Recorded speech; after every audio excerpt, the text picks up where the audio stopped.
నమస్తే welcome to our channel. Andhra Pradesh లో చూసుకున్నట్లయితే ఇటీవల 3 పట్టుభద్రుల ఎమ్మెల్సీ ఎలక్షన్స్ జరిగాయి. మరి వాటి రిజల్ట్స్ కూడా వచ్చేసాయి. మరి ఈ రిజల్ట్స్ ని ఏ విధంగా చూడవచ్చు, ఇదే అంశం పైన చర్చించడానికి మనతో పాటుగా ఉన్నారు ఐటీడీపీ అధికార ప్రతినిధి వంశీ గారు. వంశీ గారు నమస్తే. నమస్తే. వంశీ గారు, ఆంధ్రప్రదేశ్ లో జరిగినటువంటి ఎమ్మెల్సీ ఎలక్షన్స్ లో అంటే 2 గ్రాడ్యుయేట్ ఎలక్షన్స్, ఒక టీచర్ ఎమ్మెల్సీ ఎలక్షన్స్ లో రిజల్ట్స్ మనం చూసేసామండి. మరి ఈ రిజల్ట్స్ ని మనం ఏ విధంగా చూడవచ్చు? అంటే టీచర్ ఎమ్మెల్సీ ఎలక్షన్స్ అవి ప్రజానాడిని గురించి చెప్పలేము. ఏంటంటే వ్యక్తిగతంగా వాళ్ళ మీద ఉండే వాటి మీద ఆధారపడి ఉంటుంది. కానీ గ్రాడ్యుయేట్ ఎలక్షన్ అనేది మాత్రం ఖచ్చితంగా ఓటర్లు, డిగ్రీ చదివినటువంటి ఓటర్లు, అందులోనూ ఇందులో ఎక్కువ న్యూట్రల్ పర్సంటేజ్ ఎక్కువ ఉంటుంది. వీళ్ళందరూ కలిసి ఓట్లేసే పరిస్థితి ఉంటుంది. మనం గతంలో కూడా చూస్తే ఇప్పుడు బేసిక్గా కొన్ని ఎలక్షన్స్ ఎలా జరుగుతాయంటే అధికారంలో ఉన్న పార్టీకి అనుకూలంగా ఎక్కువ జరుగుతూ ఉంటాయి. కానీ మనం 2023లో చూస్తే మనకు జరిగినటువంటి 3 గ్రాడ్యుయేట్ ఎలక్షన్స్, అప్పుడు శ్రీకాంత్ గారు అయితే తూర్పు రాయలసీమ నుంచి కానివ్వండి, పశ్చిమ రాయలసీమ నుంచి రామ్ గోపాల్ రెడ్డి కానివ్వండి, తర్వాత వేపాటి చిరంజీవి గారు కానివ్వండి, వీళ్ళందరూ కూడా భారీ మెజారిటీలతోటి అప్పుడు గెలిచినప్పుడు అప్పుడు ఉన్న పార్టీ అధికార పార్టీ వైఎస్ఆర్ కాంగ్రెస్ పార్టీ. అయినా కూడా ఆ రోజు ఈ ఎవరైతే గ్రాడ్యుయేట్ ఎలక్షన్స్లో ఓటేసిన వాళ్ళు మ్యాండేట్ అప్పుడు తెలుగుదేశం పార్టీకి ఇచ్చిన పరిస్థితి మనం చూసాం. మళ్ళీ ఈరోజు అధికారం మారిన తర్వాత అదే ఫలితాలు అప్పుడు ఏదైతే క్లీన్ స్వీప్ చేసిందో అప్పుడే ఎలక్షన్లలో అవే ఫలితాలు మనం మళ్ళీ చూసాం. తర్వాత మన తెలుగుదేశం పార్టీ అధికారంలోకి వచ్చిన తర్వాత జరిగిన ఎలక్షన్స్లో ప్రభుత్వానికి సంబంధించి ఏదైతే క్లియర్ కట్గా ప్రభుత్వానికి సంబంధించి ప్రభుత్వం పనితీరుకు సంబంధించి ఎలా ఉంది అనే మ్యాండేట్ని ఇవ్వడానికి ఇది ఒక ఎలక్షన్గా కూడా అందరూ భావిస్తూ వచ్చారు.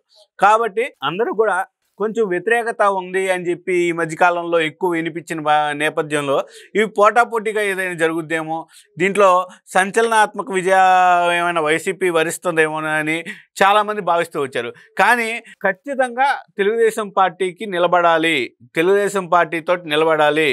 ఎందుకంటే తెలుగుదేశం పార్టీకి అండగా నిలిస్తేనే రాష్ట్రం అభివృద్ధి చెందుద్ది అనే ఒకే ఒక్క కోణాన్ని ప్రజలు కూడా చూసినట్లుగా ఈరోజు అర్థమవుతా ఉంది. ప్రతి ఒక్కరికి కూడా ఒక ఆశ ఖచ్చితంగా ఉంటుంది. ఇది తెలుగుదేశం ప్రభుత్వం అధికారంలోకి రాగానే ఏదో జరిగిపోద్ది అని ప్రతి ఒక్కరు భావిస్తారు. అందుకు ఆ స్థాయిని మనం అందుకోగలమా లేదా అని భయపడుతూ అధికారులు అయితే కానీ ఈరోజు నాయకులు అయితే కానీ పనిచేసిన వాతావరణం కనిపిస్తూ ఉంది. గతంలో లాగా నియంతలాగా మన ఇష్టం వచ్చిన రీతిలో ఎస్సీలని చంపేద్దాం, బీసీలని నరికేద్దాం అనే పరిస్థితి లేకుండా ఈరోజు ప్రజలు ఇచ్చిన మ్యాండేట్ని గర్వంగా చూసుకోకుండా వాళ్ళు చాలా బాధ్యతగా వ్యవహరిస్తూ పనిచేసినందుకు నిదర్శనం ఈరోజు ఖచ్చితంగా ఎన్నికల ఫలితాలని ఖచ్చితంగా చెప్పొచ్చు. సార్, మీరు చెప్పినట్టుగానే ఈ 2 graduate MLC elections Perabathula Rajasekhar కానివ్వండి, ఆలపాటి రాజా గారు కానివ్వండి ఘన విజయం సాధించారు. ఇంకా టీచర్ ఎమ్మెల్సీ ఎలక్షన్స్కి వస్తే అక్కడ కూటమి అభ్యర్థిగా ఉన్న వాళ్ళు ఓడిపోయారు. దీన్ని మరి కూటమి అభ్యర్థిగా ఉన్న వాళ్ళు ఓడిపోలేదు. బేసిక్గా అక్కడ ఏం జరిగిందంటే కూటమి బలపరిచిన అభ్యర్థులు 2. అయితే అక్కడ చెప్పింది ఏంటంటే కూటమి బలపరిచిన అభ్యర్థులకి మొదటి ప్రాధాన్యత ఓటు వేయండి. మొదటి ప్రాధాన్యత ఓటు వచ్చి టీడీపీ జనసేన బలపరిచిన అభ్యర్థికి ఓటు వేయండి అని చెప్పారు. రెండో ప్రాధాన్యత ఓటు వచ్చి బీజేపీ బలపరిచిన అభ్యర్థికి ఓటు వేయమని చెప్పిన పరిస్థితి. అంటే 2 అభ్యర్థులు కూడా కూటమి అభ్యర్థులే. కానీ దీన్ని వక్రీకరిస్తూ సాక్షిలో రాస్తున్నారు. ఆ షిట్ పేపర్ని మనం అసలు బ్యాన్ చేయాల్సిన అవసరం చాలా ఉంది.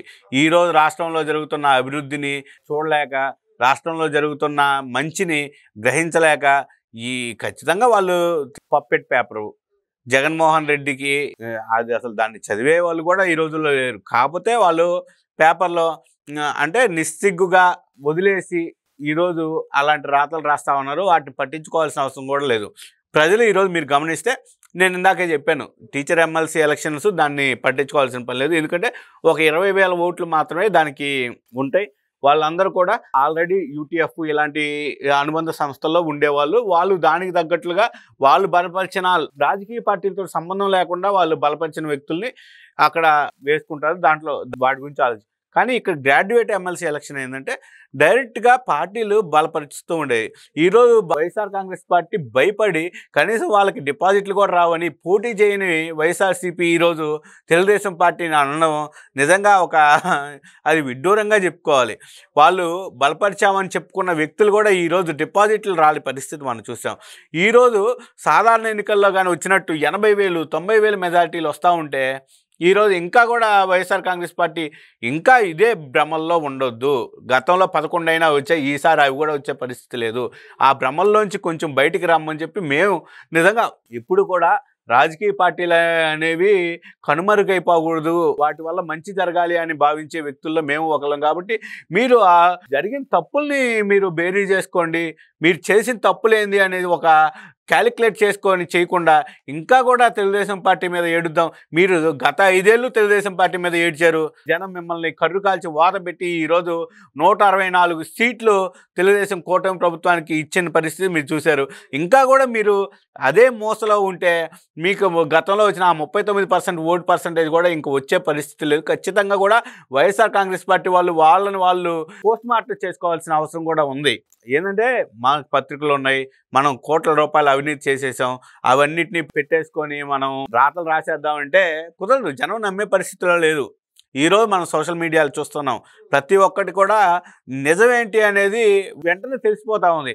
నువ్వు ఎన్ని రాతలు రాసినా, నీ పత్రికల్లో రోతరాతలు రాసినంత మాత్రాన కూడా ఈరోజు మనం ప్రజలు నమ్మే పరిస్థితులు అయితే ఖచ్చితంగా లేరు. అయితే సాక్షినే కాదు, ఈ వైఎస్ఆర్సీపీ పార్టీ కూడా ఖచ్చితంగా మారాల్సిన అవసరం ఖచ్చితంగా ఉంది. ఇప్పుడు మనం గత ఎన్నికలు అప్పుడు జరిగినప్పుడు ఎమ్మెల్సీ ఎలక్షన్ జరిగినప్పుడు కూడా 3 ఓడిపోయినప్పుడు కూడా అప్పుడు సజ్జల రామకృష్ణారెడ్డి బయటకు వచ్చి ఏం చెప్పారో ప్రతి ఒక్కరికి తెలుసు.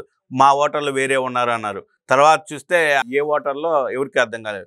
గతంలో వైఎస్ఆర్ కాంగ్రెస్ పార్టీ ఉన్నప్పుడు ఏం జరిగిందంటే వాళ్ళని నమ్మట్లేదు అని జనం ప్రతి మ్యాండేట్ ఇస్తున్నా కూడా ఎవరూ గమనించలేదు. అది వాళ్ళ సార్వత్రిక ఎన్నికల్లో వాళ్ళకి క్లియర్ కట్గా వాళ్ళని నమ్మలేదు అని. అప్పుడేమన్నారంటే ఈవీఎంలు మోసం చేసి ఇటువంటి ఏదో మాటలు చెప్పుకొచ్చారు. కానీ వాస్తవంలో ఇప్పుడు కూడా అదే మాట చెప్తారు వీళ్ళు. కాకపోతే ఇప్పుడు జరిగింది ఈవీఎంలు కాదు, బ్యాలెట్ ఓటింగ్ అయినా దీంట్లో కూడా 80,000 ఓట్ల మెజార్టీ వస్తే ఇప్పుడేమంటున్నారు వీళ్ళు, రిగ్గింగ్ జరిగింది. అంటే వీళ్ళకి ఏమీ ఒక క్లారిటీ లేదు. రాజకీయాల్లో ఎలా ప్రవర్తించాలి, ఎటువంటి నిర్ణయాలు తీసుకోవాలి, అటువంటి లేదు. ఈరోజు అసెంబ్లీకి కూడా రాకుండా ఈరోజు మీరు భయపడి బాధపడే పరిస్థితి ఎందుకు వచ్చిందంటే మీ అసమర్థ పాలన, అవినీతి, లక్షల కోట్ల రూపాయల అవినీతి. గతంలో నువ్వు అవినీతి చేసినా కానీ ప్రజలు సర్లే ఒక్క ఛాన్స్ ఇద్దామని చెప్పి నీకు అవకాశం ఇచ్చినా కూడా నువ్వు మళ్ళీ అవినీతే చేసి ప్రజల నమ్మకాన్ని నేను పూర్తిగా కోల్పోయిన పరిస్థితి. ఇంక ఎప్పటికీ కూడా జగన్మోహన్ రెడ్డి అనే వ్యక్తిని కానీ ఆ పార్టీని కానీ ఎవరూ నమ్మే పరిస్థితి లేదు. అటువంటి పరిస్థితుల్లో ఖచ్చితంగా మార్పు రావాల్సిన అవసరం కూడా ఖచ్చితంగా ఉంది. మేము ఇప్పుడు వాళ్ళకి ఆపోజిట్ పార్టీ అయినప్పటికీ కూడా మేము కొన్ని చెప్తున్నాం, మీరు నేర్చుకోండి, మీరు తెలుసుకోండి, సబ్జెక్టు తెలుసుకోండి, ఎక్కడ ఎలా నిలబడాలో తెలుసుకోండి, ఏ వైపుగా నిలబడితే గెలుస్తారో అది అర్థం చేసుకోండి అని కూడా మేము చెప్పదలుచుకున్నాం. మరి సాక్షి ఎటువంటి రాతలు రాసినా సరే అది నమ్మే పరిస్థితుల్లో ప్రజలు లేరని, అదే విధంగా ఎమ్మెల్సీ ఎలక్షన్స్ లో కూటమి భారీ విజయం సాధించిందని సార్ చెప్తున్నారు. Thank you.